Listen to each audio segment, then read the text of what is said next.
Voy a compartir algunos datos breves de Javier, ya todo el mundo lo conoce. Javier estudió física en la Universidad Nacional Autónoma de México, realizó una maestría en matemáticas aplicadas en la Universidad de Brown en Estados Unidos, se inició en el periodismo de ciencia en 1993 y lo ha ejercido en diarios, revistas, radio, televisión, diversos medios. Actualmente es editor en la unidad de periodismo de la Dirección General de Divulgación de la Ciencia de la UNAM, donde combina el ejercicio periodístico con la docencia e investigación académica sobre la comunicación de la ciencia en los medios masivos. Javier, bienvenido, muchas gracias. Gracias, Javier. Está súper difícil hablar después de una enciclopedia que además habla bien. Eunice, donde quiera que estés. Cuando Jesús me invitó a hablar sobre este tema, decidí que les iba a ahorrar el anecdotario porque francamente las anécdotas ni a mi mamá le interesan ni tienen valor nulo en este caso.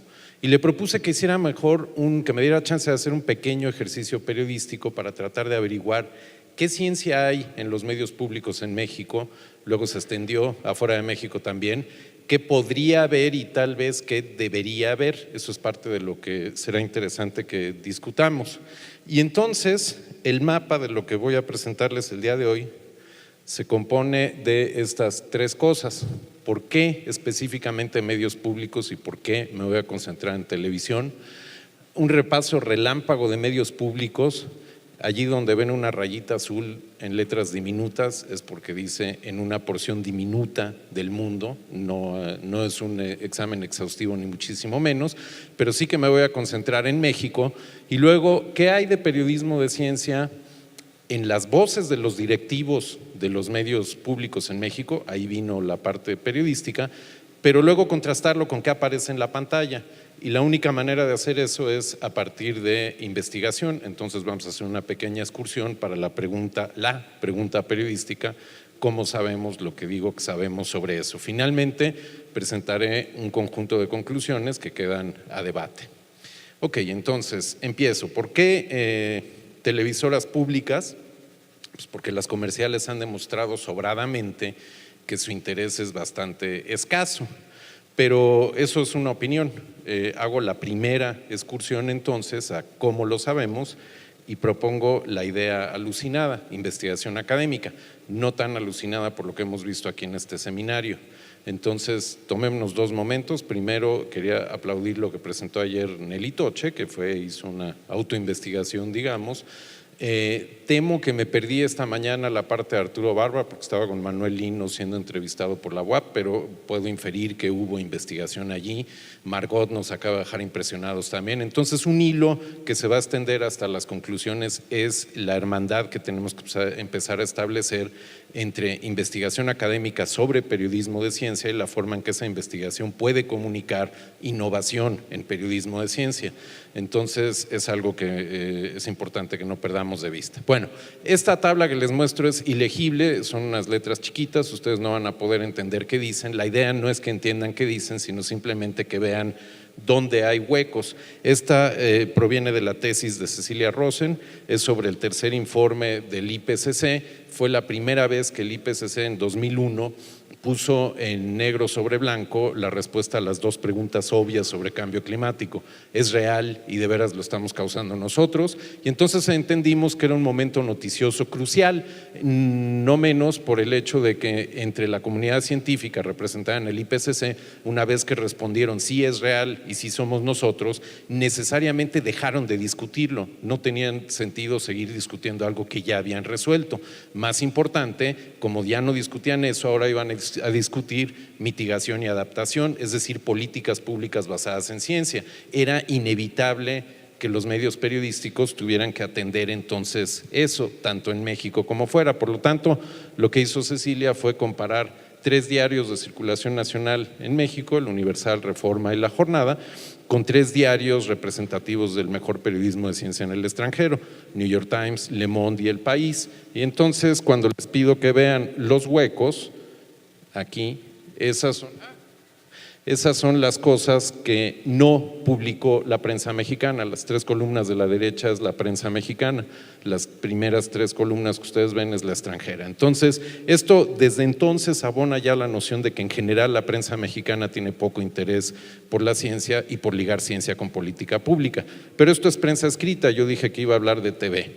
Entonces nos movemos unos años más adelante, esta es la tesis de Isela Alvarado, analizó la COP16 de Cancún, esa que iba a salvar el mundo después de Copenhague, y entonces vio esta vez Televisa, TV Azteca, y aparece la primera televisora pública, Canal 22. Lo que ven ustedes allí es la distribución de notas 2 semanas antes del evento, durante el evento y la posterior. Como es lógico, se concentra todo en el mero evento.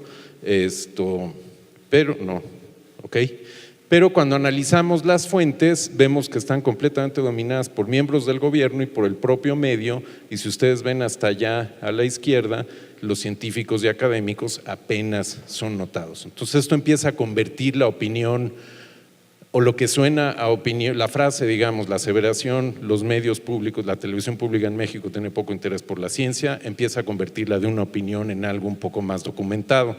Pero digo empieza, hay miradas más profundas y ya desde entonces, desde la tesis de Isela, estábamos un poquito obsesionados con el tiempo invertido en la cobertura.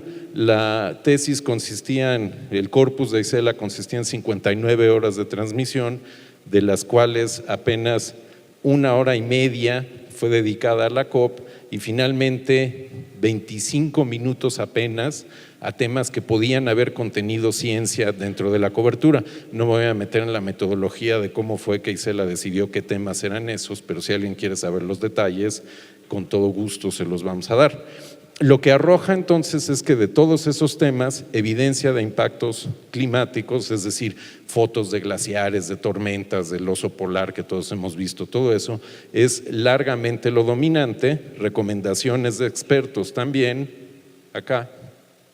Y en cambio, cuestiones de ciencia como escenarios por encima de los 2 grados, este tipo de cosas son muy mal cubiertos. Entonces, el punto es que cuando empezamos a ser sistemáticos y a ver detalles finos de las coberturas, empieza a quedar desnuda la ausencia de ciencia donde debería de estar presente. Esto nos da una idea también, aunque digo, entiendo que está muy pequeño, pero les hago ver de qué habla esto, las duraciones en segundos de los tratamientos de puntos que son específicamente de ciencia, 21 segundos, 11 segundos y 104 segundos son las notas más largas que tienen ciencia. Es decir, en los hechos prácticamente no hay. Entonces regresemos a ¿por qué televisión pública? Uno, porque hay escaso interés de la televisión comercial, lo estamos viendo, pero además las públicas son nuestras. Son cosas que, bueno, voy a profundizar ese análisis un poco después porque me interesa resaltar un elemento en el que rara vez pensamos cuando hablamos de medios públicos en México, y es una de las preocupaciones principales que tenemos, entre otros, en la Red Mexicana de Periodistas de Ciencia, el futuro profesional de las nuevas reporteras, algunas de las cuales están aquí. Me habría encantado ver más contingente de personas de menos de 30 años. Y la pregunta más elemental, ¿van a poder vivir dignamente del periodismo de ciencia o las estamos enviando al despeñadero? Va a haber un poco más de esto después en formato televisión. Pero entonces dije con toda tranquilidad, las televisoras públicas son nuestras, examinémoslo con un poco más de detalle respecto de lo que hay. El SPR es como el organismo paraguas de medios públicos en México, audiovisuales, y en la página del SPR, donde contestan las preguntas frecuentes, dice allá abajo, depende de los fondos públicos. En otras palabras, es nuestro. Nosotros, ustedes, pagamos por esto, es nuestro.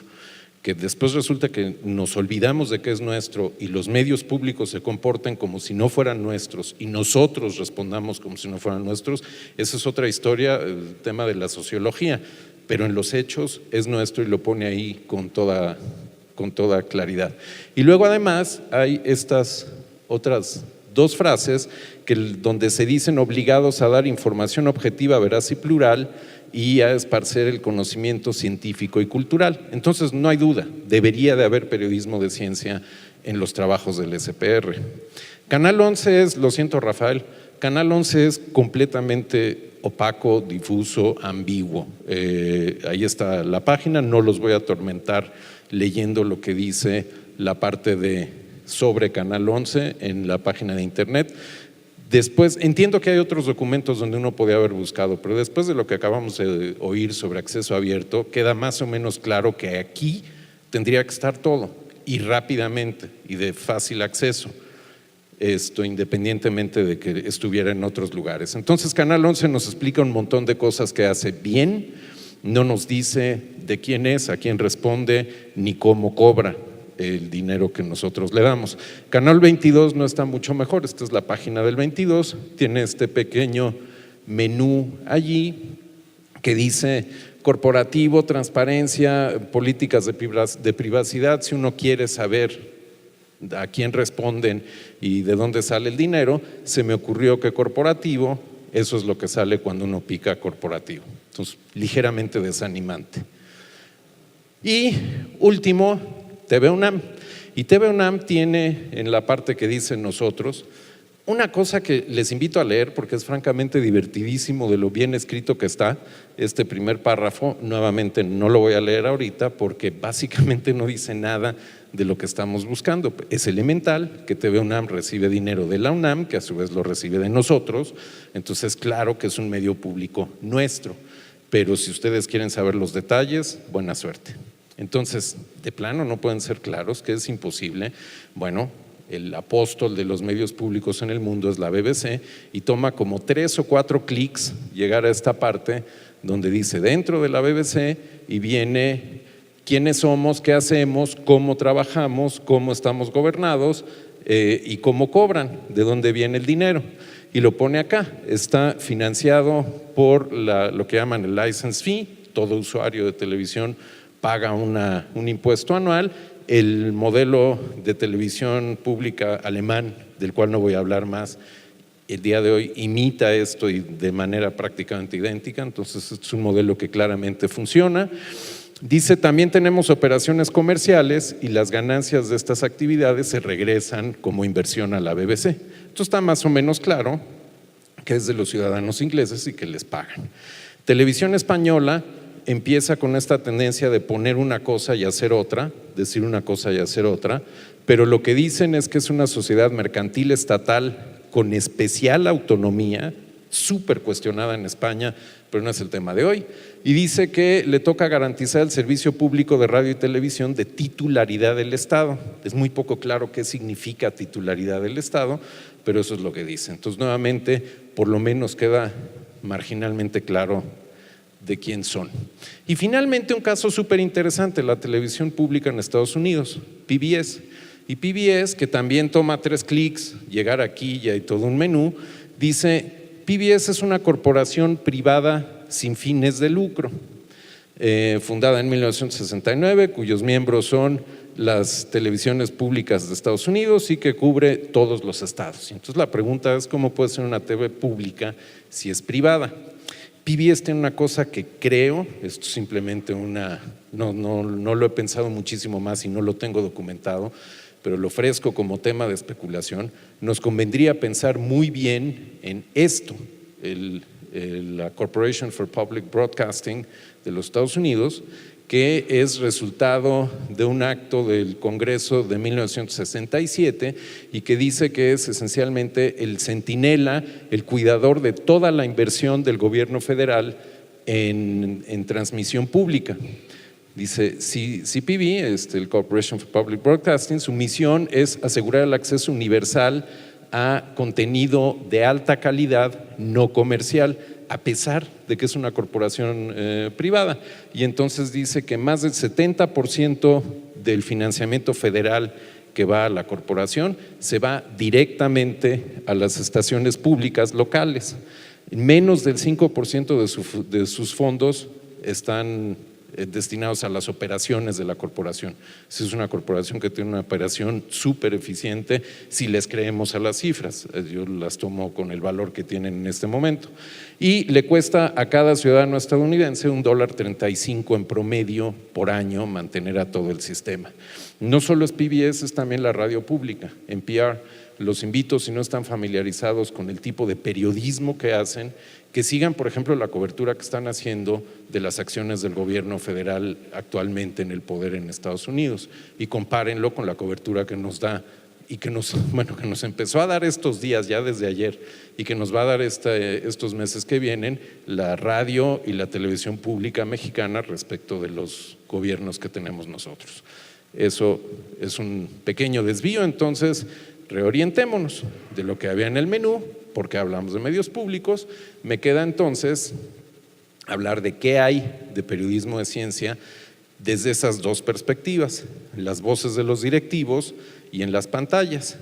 Y entonces aquí vino el ejercicio periodístico que se tradujo en un video en el que colaboraron los directores de la directora de noticias de Canal 22, el director del SPR, que es el Sistema Público de Radiodifusión de México, el director de TV UNAM. Tristemente, por más intentos que hice, Canal 11 no quiso poner a ninguno de los dos titulares que yo pedí, entonces en el video quedó excluido Canal 11. Esto es, lo que van ustedes a ver allí la producción es mínima, lo hice yo con el telefonito, las preguntas que les hice y una edición de lo que respondieron. Por favor.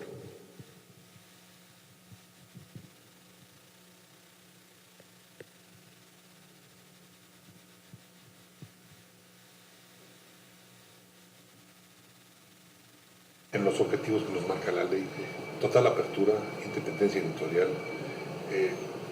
todo lo que sea inclusivo, pluralidad, incluyente. Entonces, es relativamente fácil porque está en la ley, ¿no? Para nosotros, el periodismo es un instrumento cultural, lo cual me parece que es muy importante, sobre todo cuando estás hablando de un medio de comunicación público.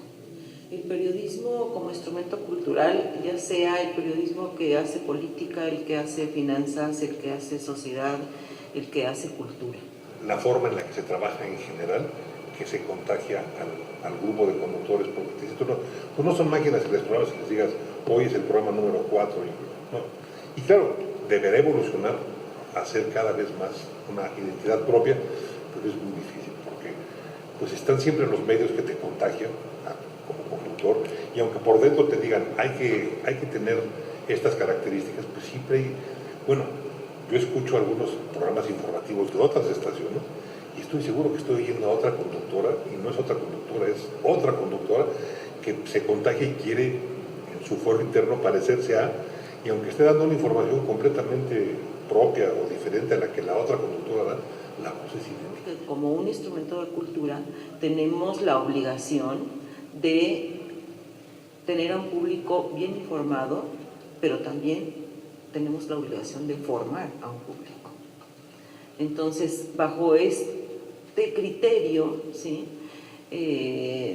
Nuestras líneas editoriales van en ese sentido, en el sentido de no buscar, digamos, que nuestros ratings sean los más altos, sino que nuestros contenidos sean los más adecuados para que un público se forme una opinión y esté informado de lo que sucede en el ámbito del arte, de la ciencia, de la cultura en general.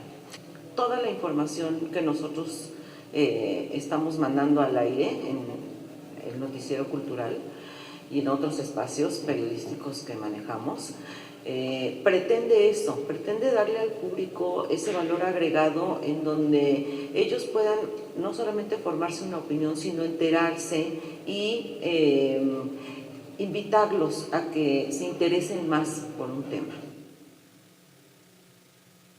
TV UNAM es una televisora en forma, pero todavía necesita tener una infraestructura que le permita soportar los noticiarios.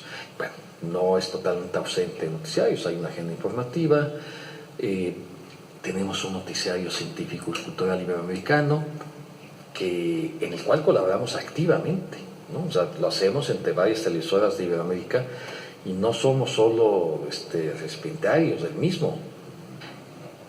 Y hacemos, ahorita vamos a hacer un experimento interesante, vamos a tener la versión televisiva del programa que es un noticiario, revista cultural que tiene con mucho éxito Radio UNAM en las mañanas, Primer Movimiento. Veo que finalmente hay mucha oferta también noticiosa. Si nosotros vamos a hacer un noticiario, tenemos que ofrecer algo que sea muy distinto a lo que están haciendo los demás medios.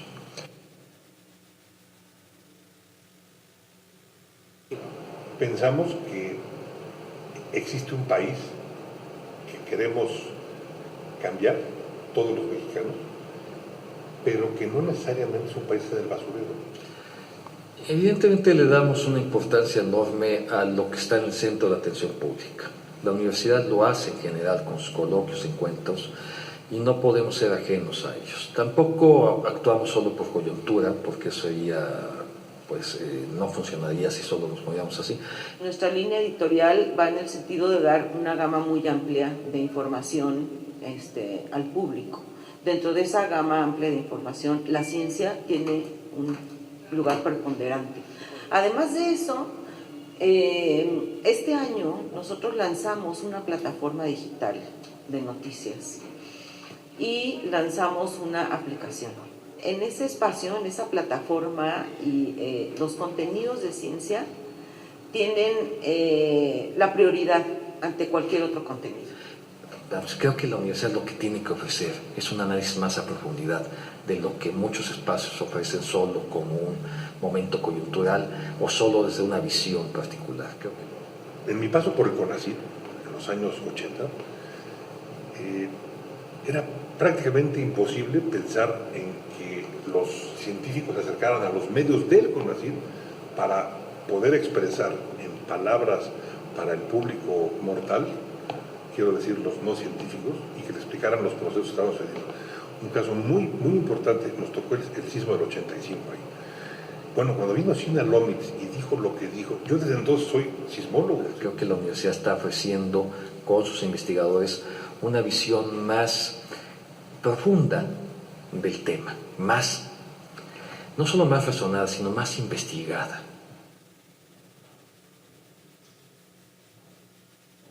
Realmente no hemos recibido tanta crítica a los programas que hemos hecho, pero sí tratamos de ir en el sentido de cómo vamos viendo que la audiencia se mueve. Las nuevas tecnologías, las redes son fundamentales. Ese es inmediato. También pueden ser sesgadas, por supuesto, lo tenemos claro. La retroalimentación siempre va en el sentido de si el programa es suficientemente atractivo, si el programa tiene información puntual. Tenemos estudios de audiencia profesionales y los analizamos trimestralmente. Nosotros no queremos llegar a esta cuestión de que porque los segmentos sean más pequeños, serán más atractivos y serán más vistos por la gente.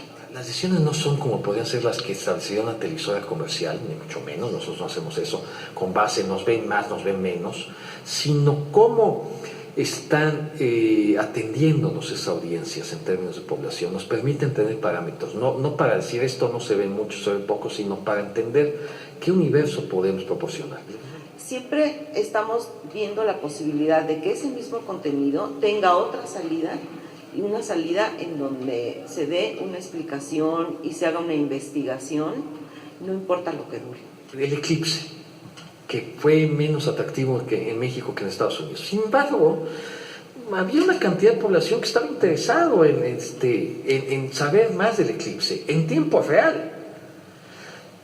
¿Qué hizo esa buena parte de esa población? Apeló a la UNAM. Tuvimos inmediatamente en ese lapso una cantidad de seguidores que no habíamos tenido pues realmente nunca.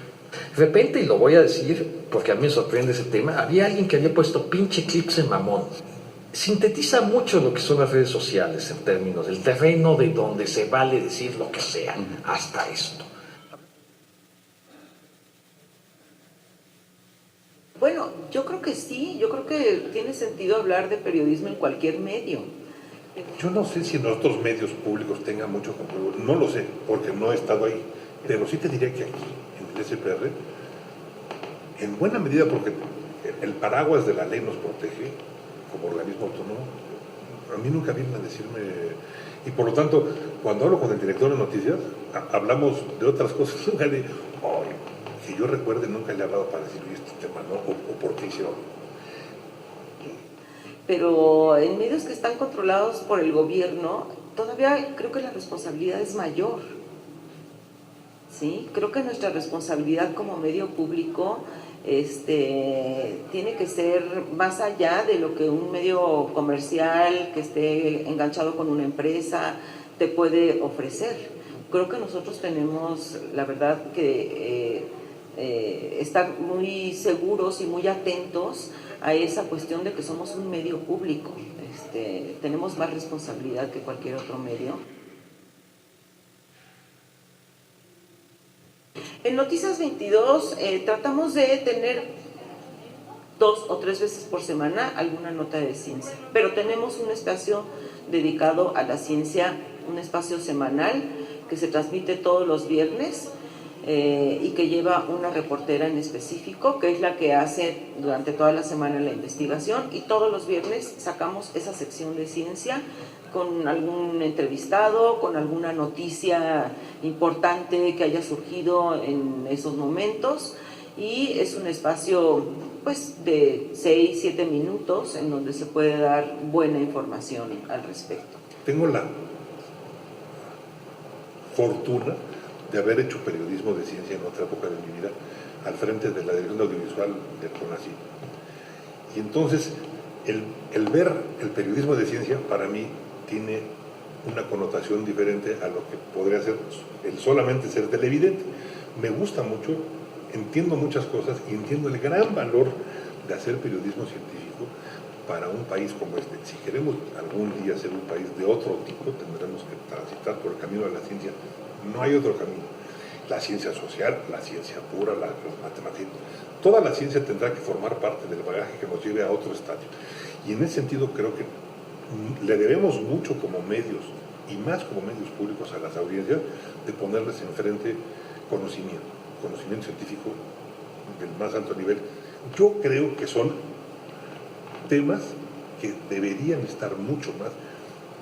Y aquello que hablábamos en los años 80 en el CONACYT, de hacer a las figuras científicas, personajes conocidos, yo quisiera que hubiera muchos chicharitos científicos hoy en los medios públicos, porque eso sí realmente nos iba a sacar de donde estamos, de manera muy rápida además.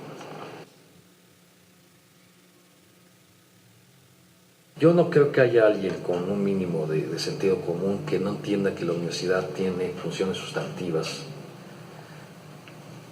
la difusión de la ciencia, la docencia, la difusión de la cultura, y que, bueno, son los ejes fundamentales. Es decir, no podíamos prescindir de mantener estas estructuras. Bueno, un análisis estratégico específico no lo diría yo, sino que lo que nosotros analizamos es el tipo de información que vamos a estar dando durante la semana, y tratamos de tener un equilibrio y de cubrir todos los frentes, ¿no? El frente de las artes visuales, el de la ciencia, el de la literatura, el cine, etcétera, ¿no?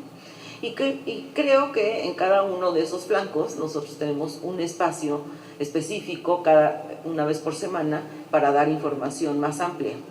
Aquí tenemos que difundir ciencia, tenemos que mostrar el trabajo de las humanidades, tenemos que mostrar el trabajo cultural y artístico, y por supuesto tenemos que dirigirnos a la mayor parte de nuestra población como universitarios y más allá, y la mayor parte de nuestra población son jóvenes, son nuestros estudiantes, pero también nos tenemos que dirigir a nuestros profesores, que es otro tipo de población, pero es una población, incluyendo los jóvenes, por supuesto, muy exigente. Sí hay una estrategia, sí hay un plan de desarrollo. Empezamos desde el que establece el propio rector de la UNAM hasta el que establece el coordinador de cultura UNAM, y nosotros tenemos el propio.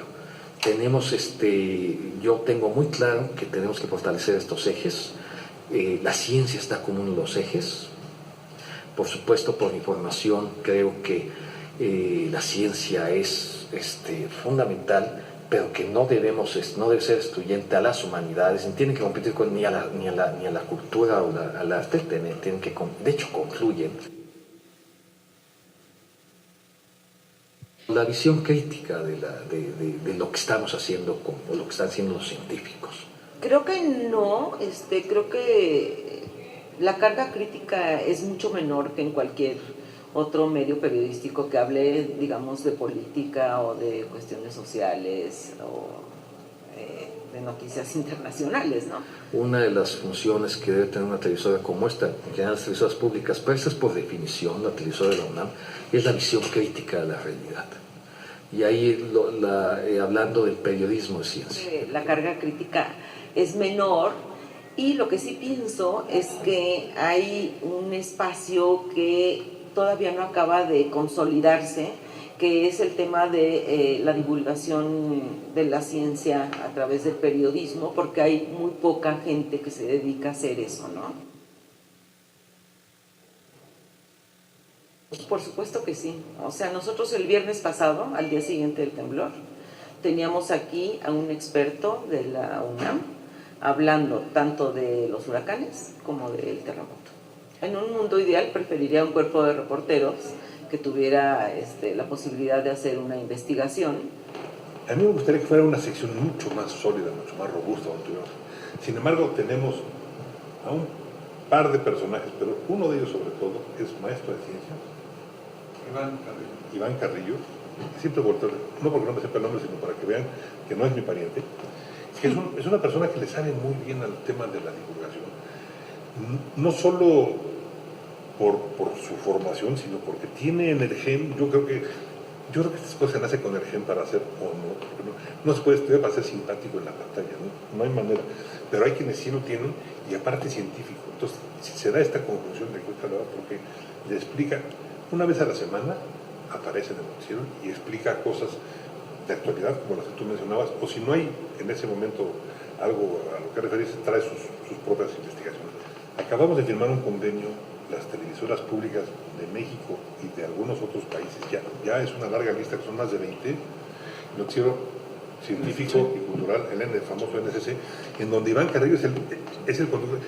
Que un noticiero científico internacional esté conducido desde México por un científico, no por un conductor como eran los usos en otra época, por la credibilidad que tiene en una cuestión tan formal y tan seria como es la ciencia, el que lo esté narrando tenga la credibilidad de que se sienta por parte de la audiencia que el señor sabe de lo que me está hablando y que además tenga el carisma para explicármelo y ser un tipo agradable, es fundamental.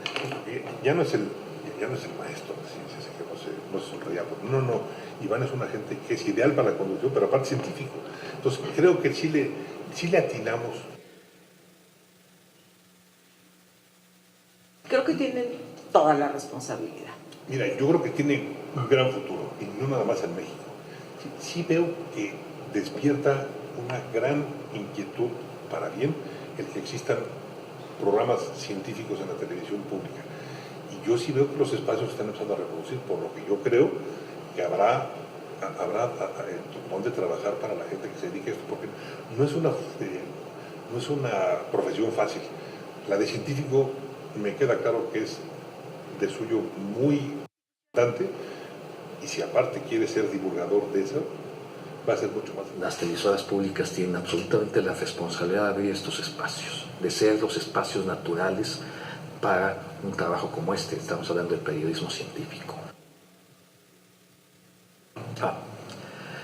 Esa es la llaga de las televisoras públicas. Nunca hay un presupuesto que alcance. Yo sé que si me dieran de Televisa tampoco me iba a alcanzar, porque siempre hay cosas que uno quiere hacer. Pues mira, normalmente la gente que llega a hacer su servicio social, pues no requiere que se le haga un pago, ¿no? Y después, una vez que si se quieren quedar o consideramos que vale la pena contratar a uno de ellos, pues en el momento en que podemos hacerlo, lo hacemos, ¿no? Creo que no se necesita gran presupuesto para eso, pues son gente que empieza, y creo que la formación que pueden tener en un canal público, en un canal cultural, pues es maravilloso para ellos.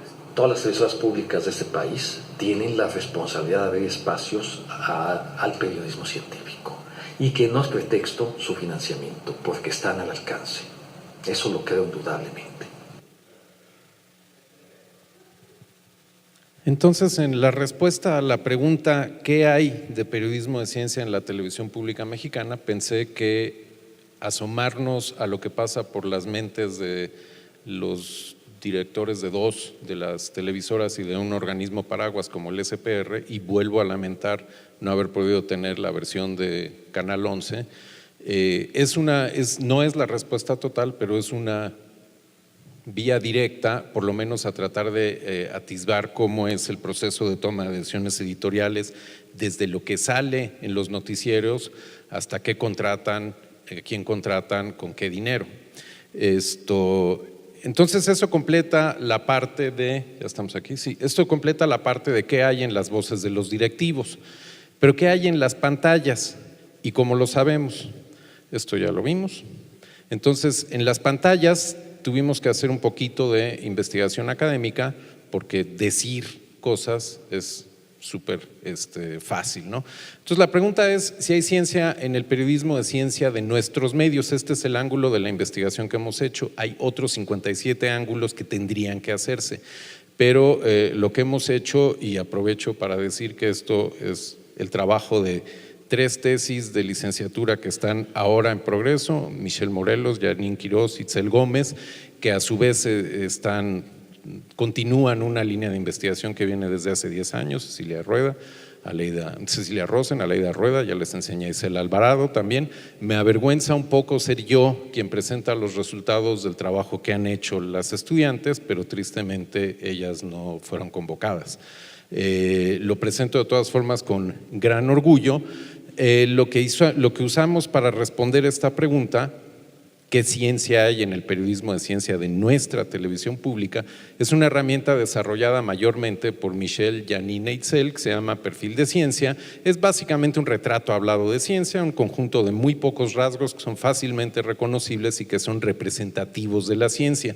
Es una herramienta que nació para hacer análisis de contenido, que es lo que hicimos y los resultados que les voy a presentar, pero que, y esto es nada más un comentario al margen, está siendo utilizada dentro de la planeación periodística como una herramienta para las reporteras. Entonces, esta es una versión reducida del perfil de ciencia. La idea es, donde quiera que haya habido algo de ciencia, si hacemos un retrato hablado de qué es lo que hay, con toda probabilidad vamos a encontrar estos 6 rasgos que tienen además el beneficio añadido de que todos responden a preguntas periodísticas fundamentales. ¿Qué significan los términos? Hemos oído hablar aquí hoy repetidamente sobre el lenguaje científico, términos técnicos, ese tipo de cosas. Bueno, todo depende de la precisión con la que se definan cosas, y las definiciones son algo que los científicos cuidan con un nivel de neurosis que deberíamos de tratar de imitar los periodistas. Entonces, es el primero. Generalmente nosotros tratamos de orientar en el ámbito periodístico la ciencia hacia problemas de la sociedad, problemas que presenta la naturaleza, problemas en nuestra interacción con los sistemas, con los ecosistemas. Y entonces es importantísimo tener una buena idea de cuál es la magnitud de esos problemas, si requieren una intervención, cuál es la magnitud de la intervención, cuál es la magnitud requerida y cuál es la magnitud de la intervención realmente actuada, y se espera que esa intervención tenga un efecto, cuál es la magnitud del efecto. Esto tiene un valor periodístico gigantesco. El de magnitud es el segundo rasgo de nuestro perfil. Tercero, hipótesis que sospechan que puede suceder y por qué. Para tratar de convertir esa hipótesis en algo que deje de ser una sospecha, hay que juntar entonces evidencia empírica. Este es otro de los rasgos nucleares del perfil, que responde a la pregunta periodística: ¿cómo saben los científicos lo que dicen que saben? Una vez que se junta suficiente evidencia empírica y que su interpretación encaja con las explicaciones que da la ciencia que ya se conocía de antes, tenemos entonces explicaciones frescas, nuevas, conocimiento nuevo que responde a la pregunta periodística: ¿por qué suceden las cosas de la forma en que suceden y de hecho cómo es que suceden? Y finalmente, si todo esto cuaja, uno de los valores sociales más grandes de la ciencia, de la investigación científica, es su capacidad predictiva. Entonces, una predicción es básicamente, en este modelo que reconozco que es simple y todo lo demás, el final del trayecto que convierte la hipótesis vía la evidencia y las explicaciones en algo que tiene el poder de decir qué va a pasar en el futuro.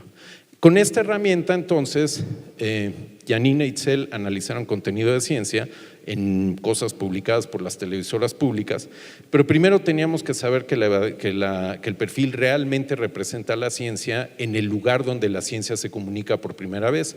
Entonces, Michelle Morelos se aventó la lectura de un conjunto de papers, artículos científicos, publicados en Nature, PNAS y PLOS 1 y Science, porque estas son revistas que dominan la agenda periodística a nivel mundial semana tras semana, y luego otras 4 revistas que salieron de manera completamente aleatoria. Si alguien quiere saber la metodología se la cuento después, pero lo que quiero mostrar aquí, cada una de estas líneas inclinadas es un artículo en una de estas 8 revistas, y cada barra es el número de veces que el correspondiente rasgo del perfil apareció. Entonces, lo que nos muestran estas gráficas en una lectura superficial es que evidencia, hipótesis, explicaciones y predicciones en efecto están continuamente presentes allí donde la ciencia, entre comillas, nace, donde se comunica por primera vez.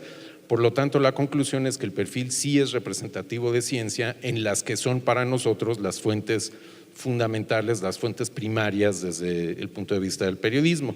Por lo tanto, podemos utilizar el perfil para buscar el contenido de ciencia en los productos periodísticos publicados. Janine Quiroz analizó la cobertura de la COP21 de París, la de hace 2 años, y aquí entonces ya nos fuimos directamente a medios públicos, 2 mexicanos y 2 de fuera, Canal 11, Noticias 22, Telediario de Televisión Española y News Hour de PBS. Vio 2 semanas antes, 2 semanas durante y la semana posterior. Por su lado, Itzel Gómez está analizando la cotidianidad de un año de los mismos medios, agregando BBC News, y ella lo hace por semana construida. Estas son las fechas que vio, lo importante es que son 25 horas que dieron 50 notas. Aquí hay un comparativo entonces entre lo que aparece en medios, en televisión pública. Las 2 de la izquierda, la de arriba y de abajo de la izquierda, son la COP21, las 2 de la derecha es la cobertura cotidiana. Lo que ven arriba en amarillo es el número de notas por cada medio, Canal 11, 22, Televisión Española y PBS, y lo que ven abajo es la distribución del tiempo de las notas. Cada barrita de estas es una nota y vemos allí en minutos, cuánto es lo que dura. Entonces, si hiciéramos una lectura superficial, Canal 11 es el campeón, tiene una gran cantidad de notas. Acá la BBC de pronto aparece como un competidor, pero en general en número de notas, Canal 11 y Televisión Española se la llevan. Canal 22 tiene criterios muy difíciles de interpretar desde el punto de vista de estos resultados. Pero aquí vinieron entonces 2 innovaciones. Primero, la utilización del perfil para tratar de responder la pregunta ¿qué ciencia hay en esta cobertura? Y vemos que hay un dominio desproporcionado de magnitud, es decir, mostrar la gravedad de las cosas, pero casi nada de hipótesis, muy poca evidencia empírica, menos explicación todavía. Entonces parece haber un desbalance en la forma en la que están cubiertas las cosas. Esto es la COP21 y los colores son: el morado es PBS, el verde es Televisión Española, el azul es Canal 11. Entonces estos son datos no finales todavía, las tesis están en progreso. La segunda innovación resultó de lo más intrigante, fue una gran idea de Janine e Itzel, el tratar de reinterpretar el tiempo no en segundos, sino verlo como un valor que se invierte para tener un resultado periodístico. Es lo que más escasea en todo medio periodístico. Quienes hemos hecho periodismo escrito, pues es el número de caracteres, ¿no? Y en medios audiovisuales son los segundos. Y entonces lo que hicieron fue tratar de buscar, tratar de buscar un equivalente, una medida de tiempo que no fueran minutos o segundos que no nos dicen nada, sino que estuviera directamente conectada con contenido de ciencia. Dentro de los rasgos del perfil decidimos que explicaciones y evidencia empírica son los que tienen mayor impacto y por lo tanto, puesto que explicación es lo que más tiempo podría demandar comparativamente, paréntesis, y también porque no tenemos mucha idea de cómo presentar evidencia empírica de manera eficiente en los medios, en la televisión, en un ámbito periodístico. Entonces nos fuimos por explicación, se aventaron 20 documentales cada una, Itzel de todos los temas de ciencia, Janine específicamente de temas ambientales, en busca de explicaciones. Y ya se me atoró otra vez esto. Margot, estoy contigo. Ahí vamos. Entonces la pregunta era ¿cuánto tiempo se necesita para dar una explicación de un concepto crucial? El efecto albedo, por ejemplo, o el efecto invernadero. Encontraron 46 explicaciones en todos esos documentales que promedian 50 segundos. Esto entonces le quita un poco la arbitrariedad a la interpretación de cuánto tiempo le están dedicando a las coberturas. Entonces aquí vemos explotada una de las gráficas que habíamos visto antes, y hemos cambiado la escala en el eje vertical, ya no son segundos, ahora son unidades explicativas, es decir, cada escalón de estos son 50 segundos, pero lo reinterpretamos como una oportunidad para explicar algo, es decir, en promedio, si invierto menos de 50 segundos en el producto periodístico, estoy reduciendo la oportunidad de dar una explicación de manera eficaz. Por lo tanto, entonces, reinterpretamos el tiempo como un bien que se invierte y vemos que la cobertura de Canal 11, muy rica en número de notas, es muy limitada en oportunidades de explicación. Y luego Janine e Itzel extrapolaron el concepto todavía más allá. Dijeron, bueno, ok, explicación son 50 segundos, pero si fuéramos a presentar evidencia empírica, que es uno de los pilares, insisto, de la ciencia, tenemos que entender que para presentar evidencia empírica de manera eficiente tenemos que explicar cómo fue que se consiguió esa evidencia empírica y cómo fue que se interpretan los resultados de esa evidencia empírica. Es decir, evidencia no es solo una gráfica o un dato, sino que tiene que venir arropada por explicaciones que la hagan interpretable. Por lo tanto, la unidad explicativa es también una oportunidad de presentar evidencia empírica. Entonces, los dos elementos más fuertes del perfil parecen en esta primera aproximación, e insisto, primera y aproximación, parecen demandar 50 segundos como mínimo.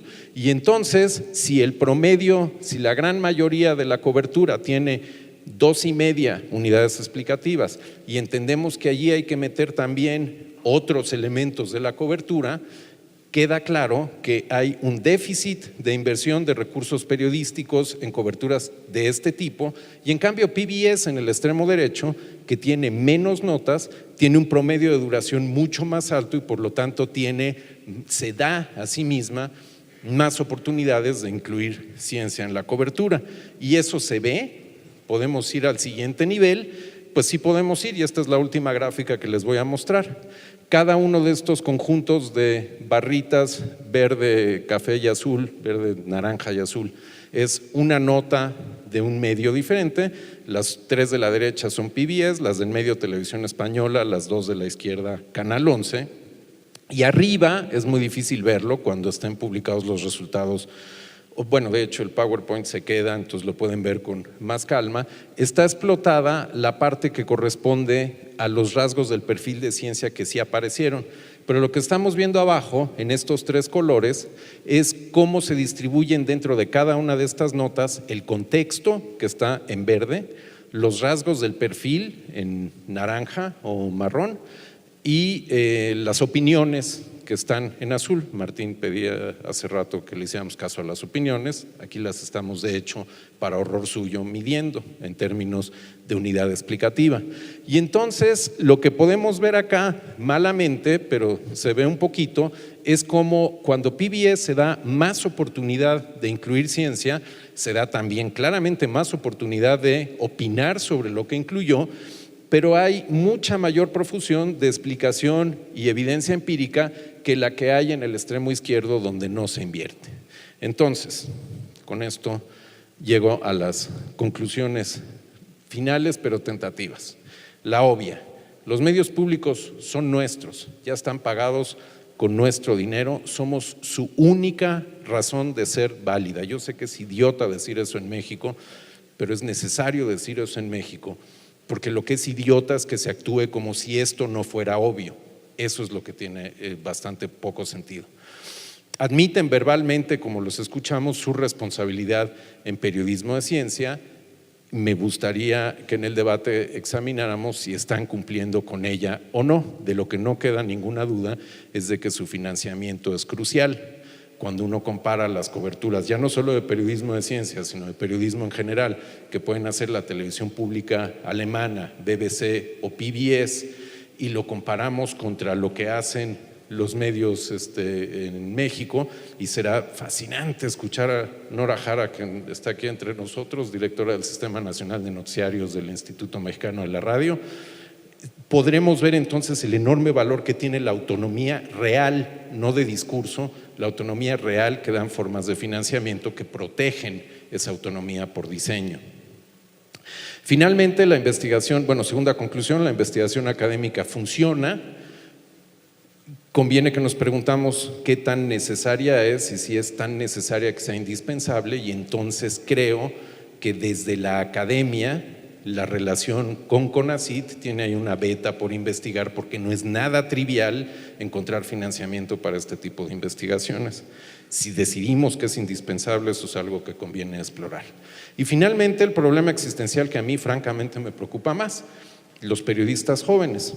Es responsabilidad de los medios públicos abrir la brecha y desde ella crear competencia para que los medios comerciales se vean presionados por la altísima calidad del periodismo científico, del periodismo de ciencia que se hace en los medios públicos. Lo dejo como una pregunta para el debate y quiero dejarlo simplemente con una muy buena, muy vieja idea que sembró la semilla de esa Corporation for Public Broadcasting de la que les hablé hace rato. Esto lo dijo Newton Minow, que es un hombre que no les dirá nada, a mí tampoco me lo decía, pero el titular de la FCC en 1961, tiempos de Kennedy, y hablando a los concesionarios de medios comerciales en Estados Unidos, después de ponerles una larga regañiza, el documento es público y fácil de conseguir, recomiendo su lectura, dice: no acepto en absoluto la idea de que la programación que se ofrece en el presente está apropiadamente dirigida a los gustos del público. Los ratings, cuando mucho, son una indicación de cuánta gente vio lo que ustedes le ofrecieron. Desafortunadamente, no revela la profundidad de la penetración o la intensidad de la reacción, y nunca revela, esta es la gran idea, nunca revela lo que habría sido el nivel de aceptación si lo que ustedes les ofrecieron hubiera sido mejor. Y lo extiendo un poco: si lo que ustedes les ofrecieron hubiera sido distinto de lo que les ofrecieron. Dicho de otra manera, evaluar lo que se ofrece y sacar conclusiones de allí es una forma bastante tramposa de hacer las cosas. Habría que evaluar entonces qué pasaría con la aceptación del periodismo de ciencia si diéramos un periodismo de ciencia diferente del que damos. Y con eso termino. Gracias.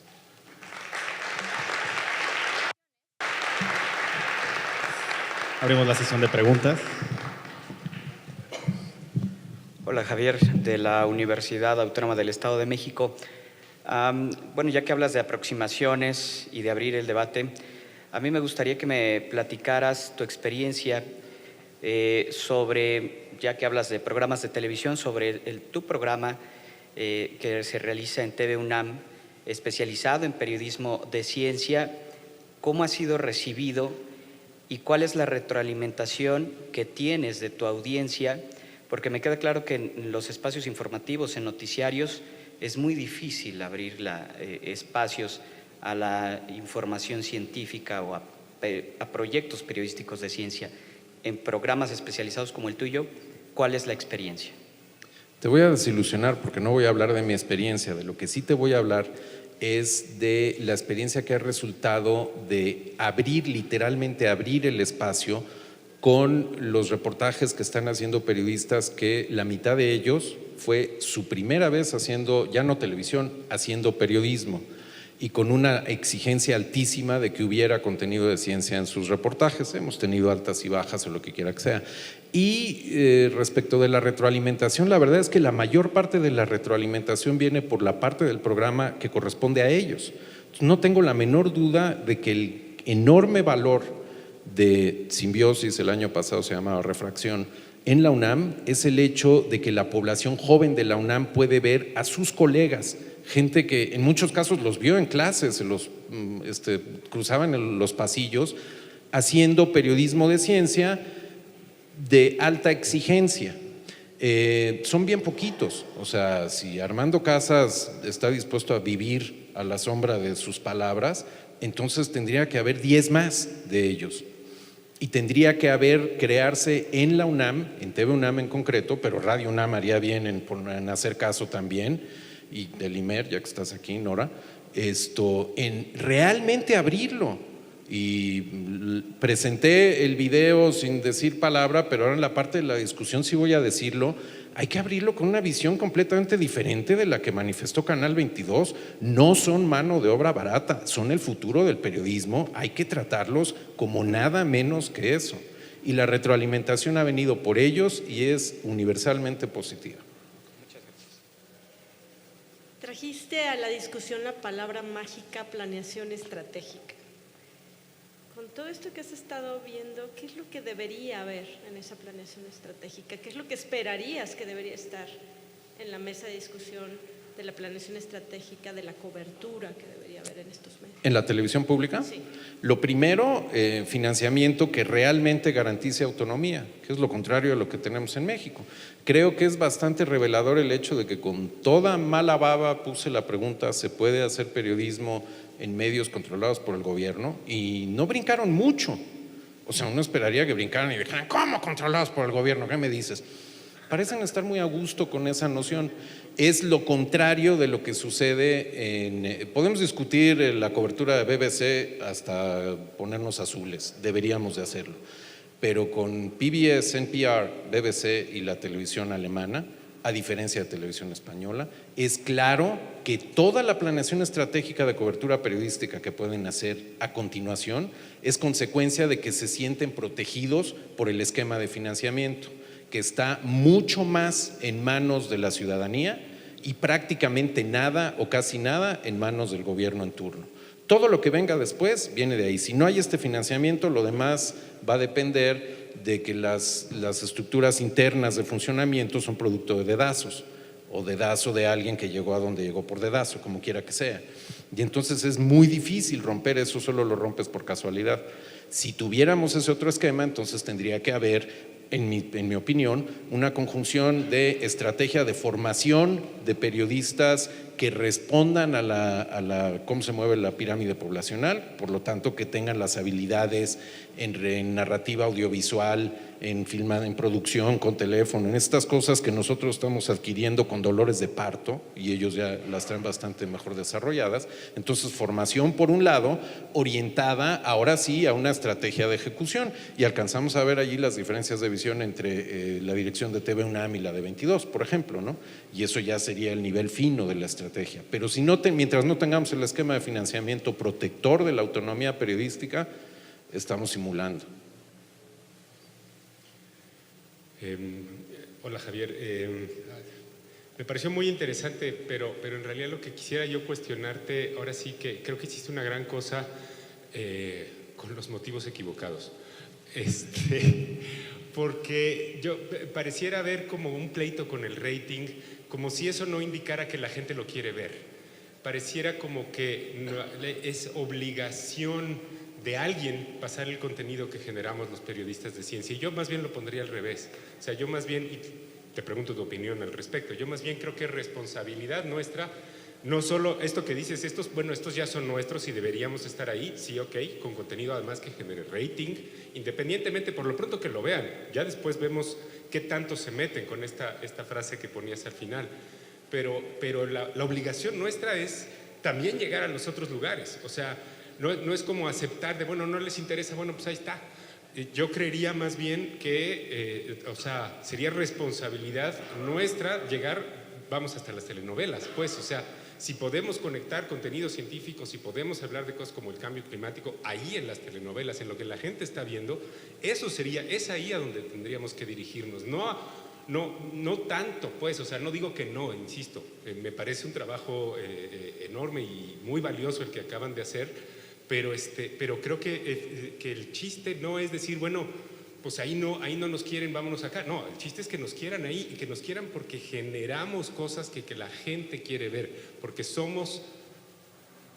generamos rating a secas. O sea, no sé cómo lo veas tú, pero a mí me parece que ahí hay una premisa que tendría que estar de otra manera. Escuché una frase que me dejó de una pieza cuando la vi. El rating no es responsabilidad del programa, el rating es responsabilidad de la emisora. Y me sorprendió muchísimo porque la escuché en TV Azteca, imagínate tú. Y me pareció de lo más acertada. Tú tienes control sobre el nivel de visibilidad pública que le da el medio a tu trabajo como periodista. Yo no, nunca lo tuve. Entonces, en ese sentido entiendo esa frase. El rating es responsabilidad de la emisora, no del programa. Evalúas internamente los éxitos del programa con otros criterios, pero echarle al periodista la responsabilidad del rating no solo es injusto, parece francamente una tontería, porque no tiene los medios para hacerlo. Luego está esta noción de Newton-Minow que me parece importantísima. Entonces, juguemos a que el periodista es el responsable de los ratings. Entonces sosténme el producto un tiempo mínimo suficiente para que yo pueda defenderme, pero eso no es lo que suele suceder.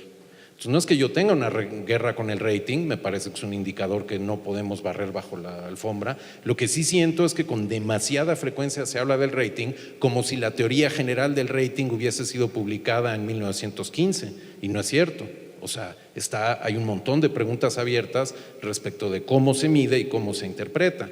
Pero regreso al punto, escuchado en una televisora comercial, el rating no es responsabilidad del periodista, es responsabilidad del medio. Sí, buenas tardes, Javier. Bueno, primera cosa es reconocer el trabajo que se hace de investigación sobre el periodismo científico. Creo que esa es la manera en la cual se unen de una forma muy natural la ciencia con el periodismo. Por otro lado, yo creo que estamos, digamos, hay quienes han formulado la siguiente pregunta. El desarrollo de la ciencia en un país es lo que determina el desarrollo de la comunicación de la ciencia que se hace en ese país, por ejemplo. Digamos, si tenemos la comunicación de ciencia que se corresponde con el desarrollo de la ciencia. Y a eso se puede añadir otra pregunta. La respuesta a la primera es que yo no estoy de acuerdo con esa correlación, pero bueno.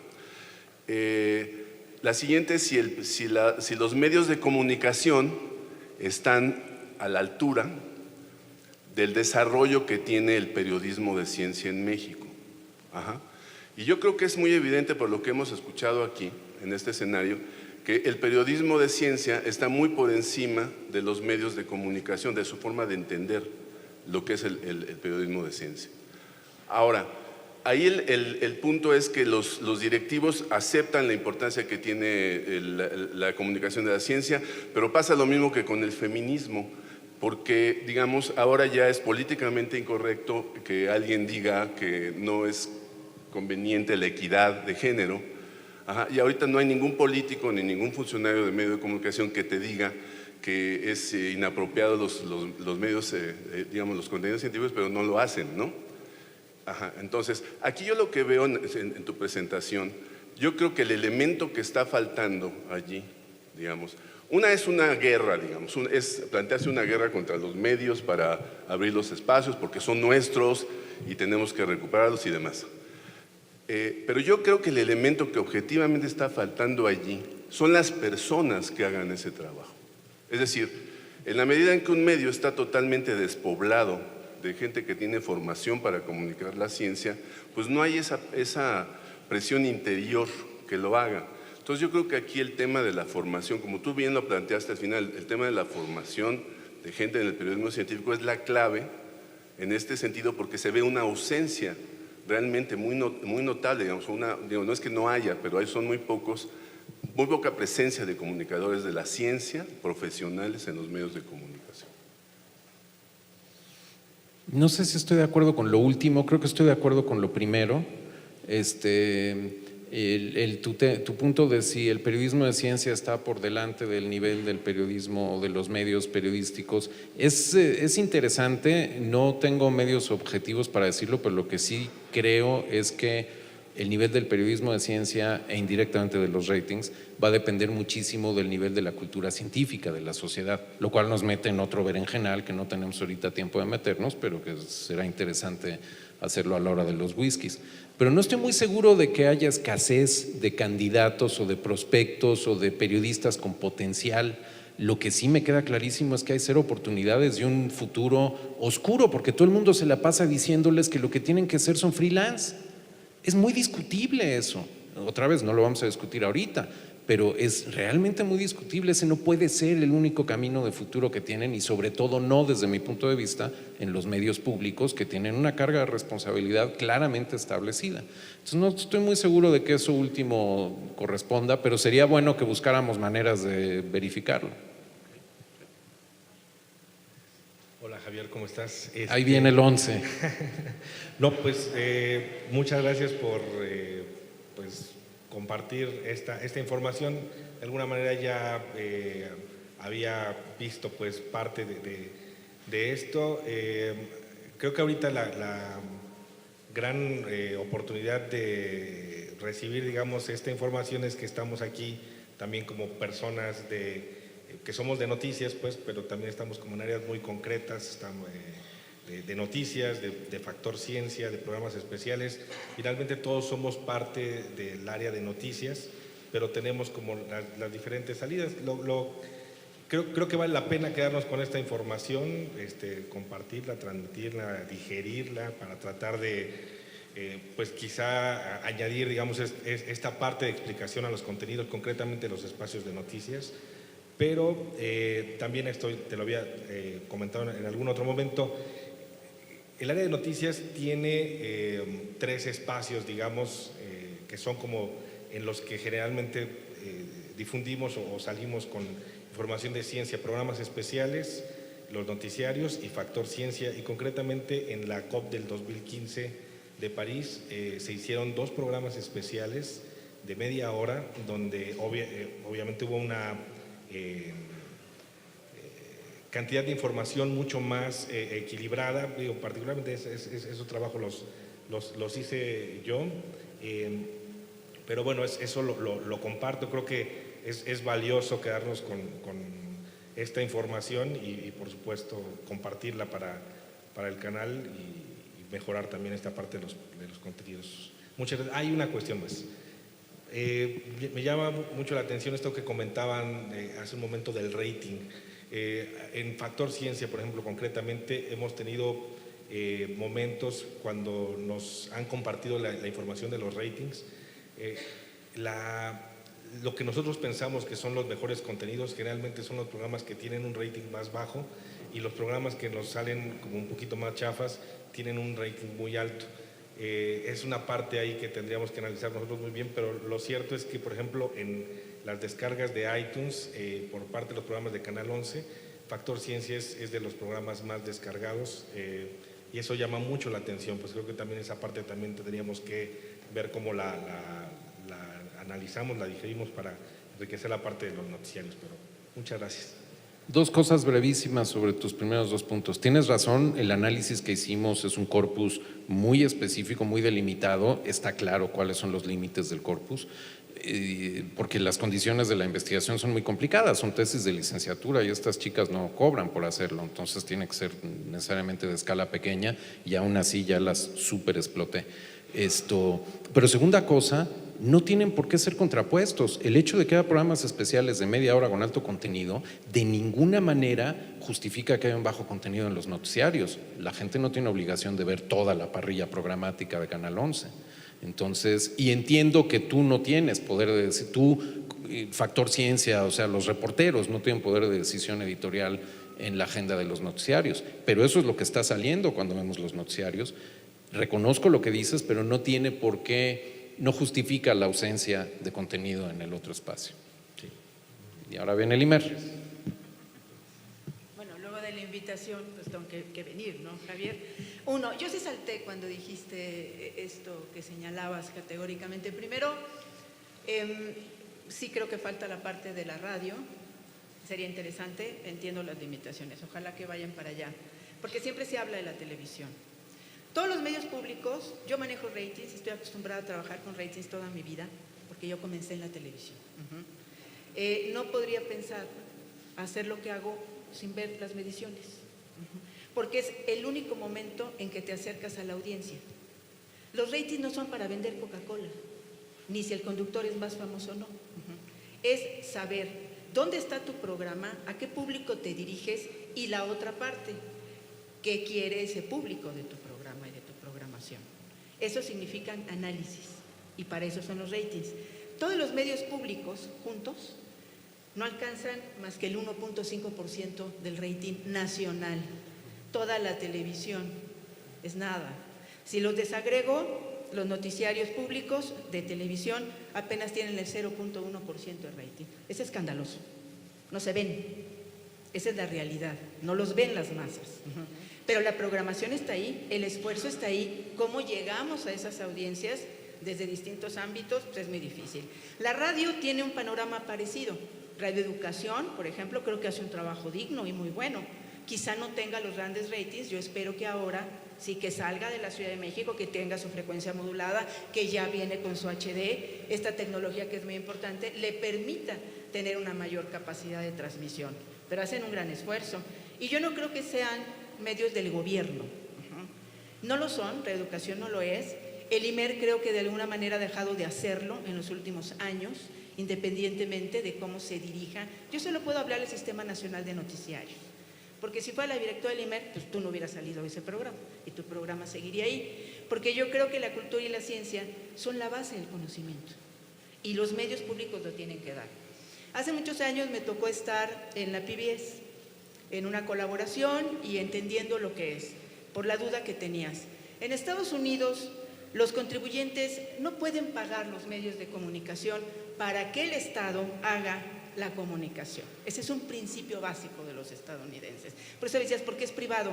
Porque tiene que tener donaciones. Y la PBS no se dedica hacia adentro, es hacia afuera, básicamente, hacia el mundo. Es como La Voz de América, no puede transmitir hacia adentro, solo hacia afuera. Porque los mensajes no los pueden oír, los estadounidenses. Hay una creencia de que eso es una inducción, ¿sí?, de parte del gobierno. Es muy interesante cómo se maneja. Nosotros, en el caso del IMER, hasta ahorita, a mí como directora de noticias no me ha ido a pedir trabajo ningún alumno de ninguna universidad que le interese la ciencia. Tengo más de, como directora desde el 2010 de noticias. Solo hay un reportero que llegó, un chico de la UNAM, que quería hacer cultura. Es el único. Todos los demás quieren conducir, todos los demás quieren otra cosa. Ojalá que llegaran y espero que el día que llegue tenga la manera de contratarlo, porque no me gusta la explotación tampoco. ¿Por qué? Porque formé parte de ese grupo de explotados durante muchos años, ¿no? Tu trabajo es gratuito porque estás aquí. No puede ser. El otro punto, ya hablamos del rating, es necesario, porque si no, no sabes a quién te diriges. Y la otra parte que me parece fundamental. La ciencia, por ejemplo, con nosotros, en el caso del Sistema Nacional de Noticiarios, ocupa más de 400 minutos al mes. Es muchísimo. Ciencia exacta a través de los académicos del CONACYT, que tienen 10 minutos a la semana. El Colegio de la Frontera Norte tiene otros 10 minutos a la semana. Se incorporó el Colegio de México a través de su presidenta y un grupo de investigadores que tienen también 10 minutos a la semana. Hemos tratado de ir buscando, y así, Ciencia del Medio Ambiente en la tarde. Logramos también la colaboración de una académica de Berkeley, que entra todos los miércoles a mediodía a hablar de las investigaciones que se están haciendo en California, qué es lo que está pasando en ese tema, un tema olvidado. El único que se ocupa de esa área es el diario Reforma. Ningún otro diario presta atención.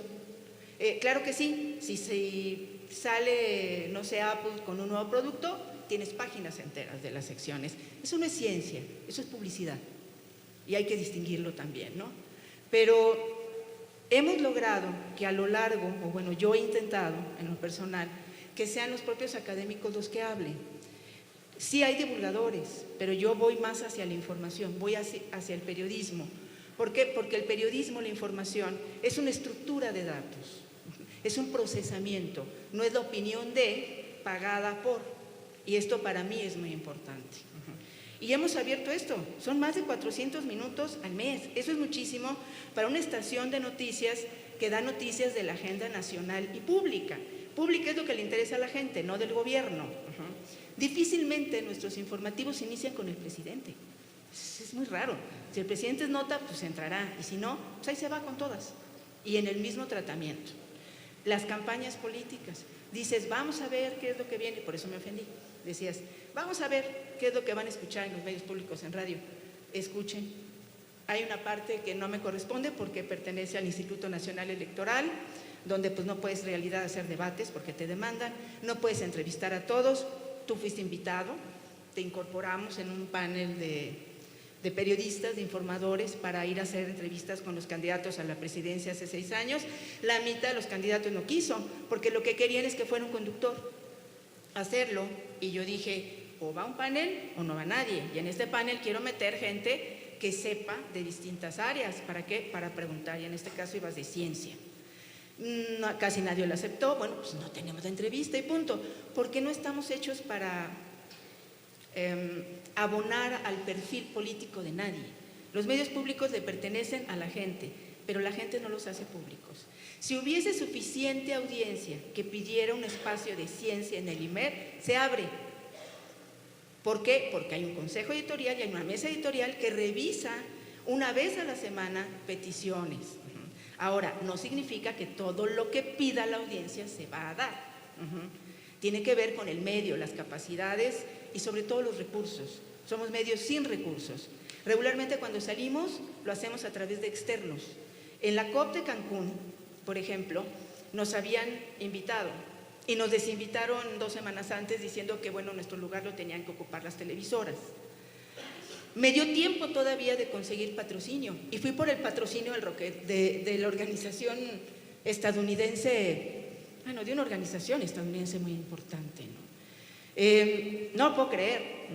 Yo hice mi petición y dije, bueno, quiero ir como radio pública, para nosotros es importante, y nos metieron al debate científico.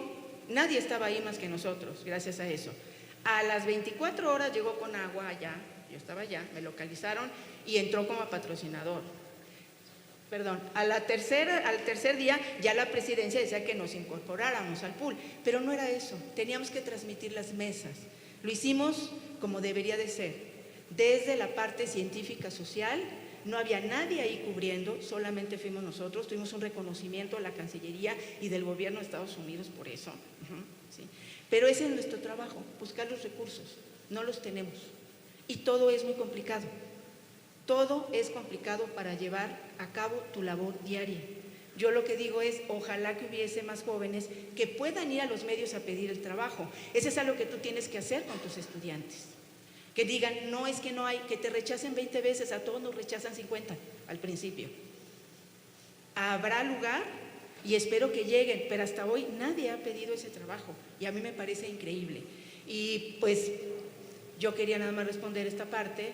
Y pues espero que para la próxima esté el Instituto Mexicano de la Radio, ¿no? Digo, la crítica es muy buena. No podemos seguir escudándonos en que somos medios alternativos, sí, pero necesitamos ser escuchados y vistos.